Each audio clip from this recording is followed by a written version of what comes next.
and he is jealous for me. Love's like a hurricane, I am a tree bending. So having worked with Passion, and Passion being such passionate about the End It movement, what does the movement mean to you personally?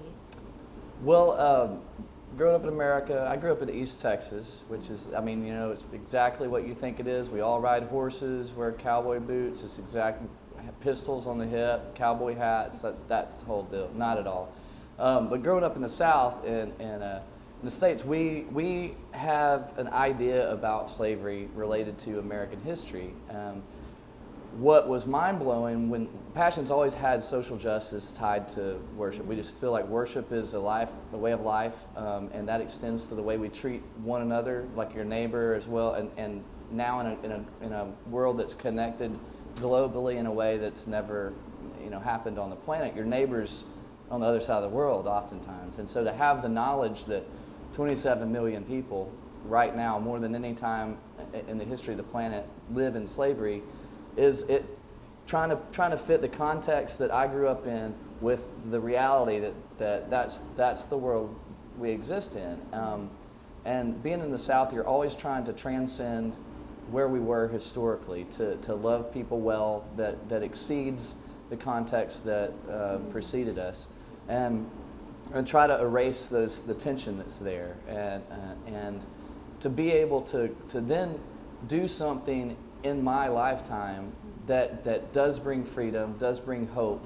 That's something that for a guy growing up in East Texas is almost like a dream come true. To be able to emancipate, to join a stream of Christianity Christianity had such a role to play in the emancipation in America, as well as in Britain. So many of my heroes of the faith were a part of bringing that, and to be able to participate in that stream in my current context is, that part alone, personally, it feels almost selfish. It brings me so much to be able to do what feels like a little, but at the same time having the voice and the ability to raise awareness of the reality we exist in, which is 27 million people live in slavery currently.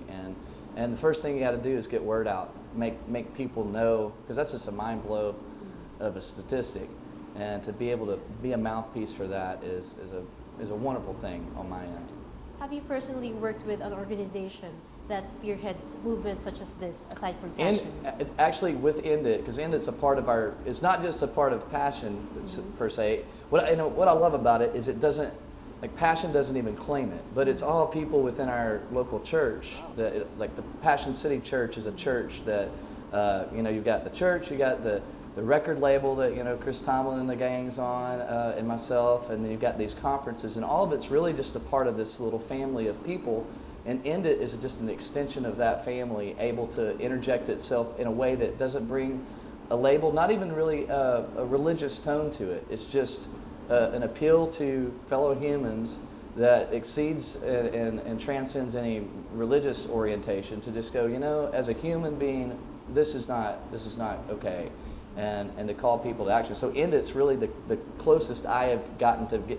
I've known people from International Justice Mission over the years and have been able to contribute at a distance with them as well. And this feels like something that's more local, more organic. I know the people that are sitting on CNN talking about it. The people that are really connecting all the dots for the End It movement are just a part of our little family there in Atlanta, Georgia. And I just love that you've got such immediate access to what's going on there. Is fantastic. If you were to talk to an unbeliever, how would you describe the difference between being a slave to sin and being a bondservant or being a slave to Christ? Oh, brilliant. That's a wonderful question. Well, the amazing thing about freedom in Christ is when we submit and lay down ourselves to a bigger, grander story, the story of God, when you participate in the story of God, what feels like a relinquishment of self is really just a relinquishment of selfishness, the stuff that we already were not designed to participate in. Most of the stuff in the world that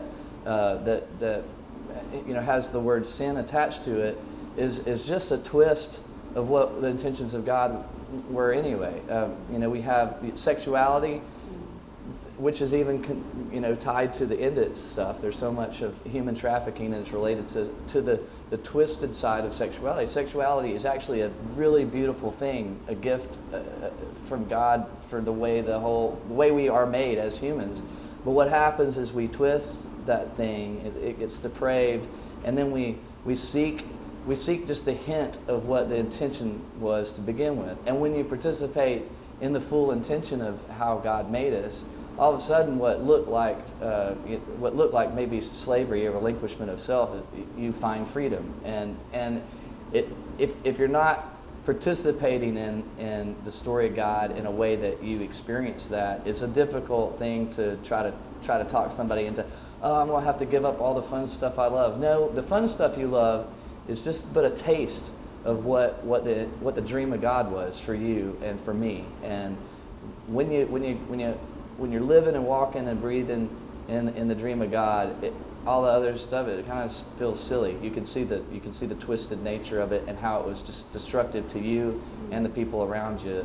And so that's what when you're a bondservant to Christ, that's actually where you find the most freedom, because you become the most fully human that you've been.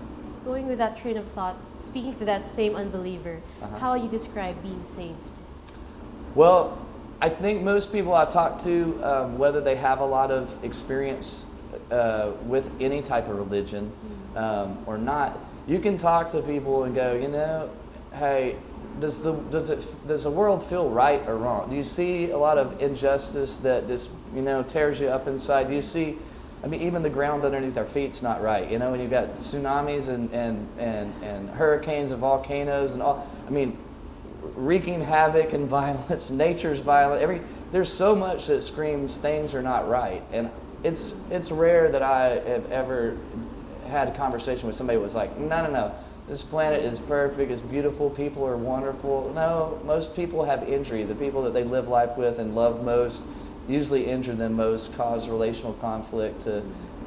We're fragile. We're fragile as humans, and we all know that something's afoot that's bigger and grander. Surely this is not what was intended, and that's usually where I start conversation.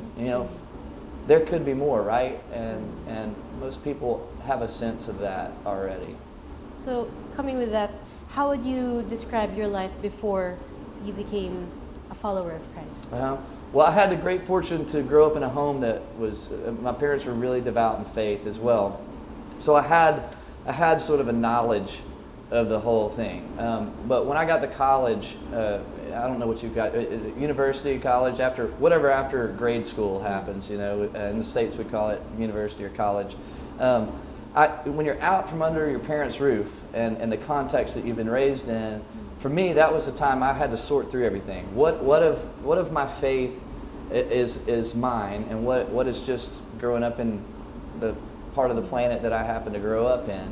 And it wasn't until I was able to be in a space that removed me from where I had lived and breathed for so long, that I was able to claim stuff as my own, to go, okay, this stuff actually works. What I was told was true in myself is true. And the way I was able to discern that best was judging my relationships and how I was treating the people around me. That's where you can find out, what's really going on in your insides. If you love people well, if you're loving people well, there's probably something going on that's a bit transcendent, because people are hard to love. As I said, we're fragile. We get injured easily. We protect ourselves so readily. We put walls up that secure ourselves from the rest of the folks around us, and to be able to open up and allow people in, I feel like is a miracle of participating in the story of God in my mind.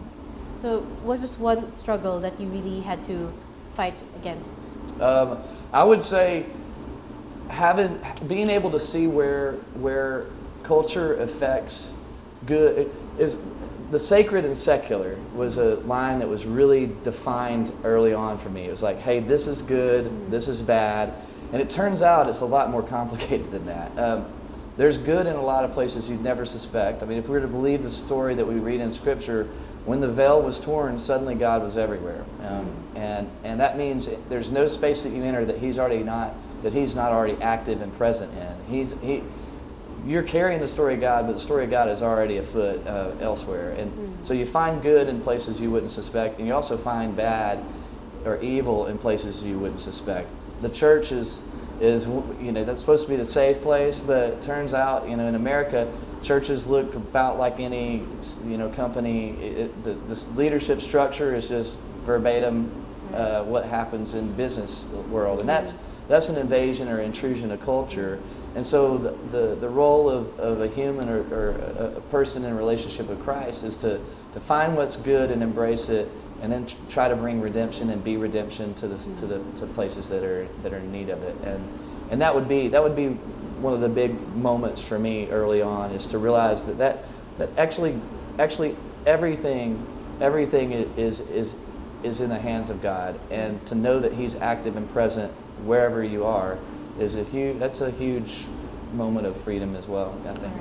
Yeah. So just my last question would be, what's the one memory verse or Bible verse, that made a significant impact in your life? Well, I can say this. I sort of happened into doing the music thing. It wasn't something I pursued. I sort of fell in backwards, is kind of how I say it. But early on, I tend to I like fun.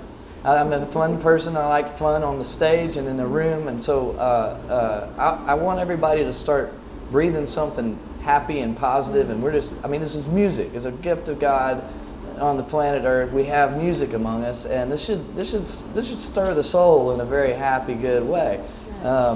And so there's a verse that I grabbed hold of, and it was Psalm 98, verse 4. It says, "Make a joyful noise to the Lord, all the earth." We've heard that a lot. But then what's great is there's a colon there that follows that.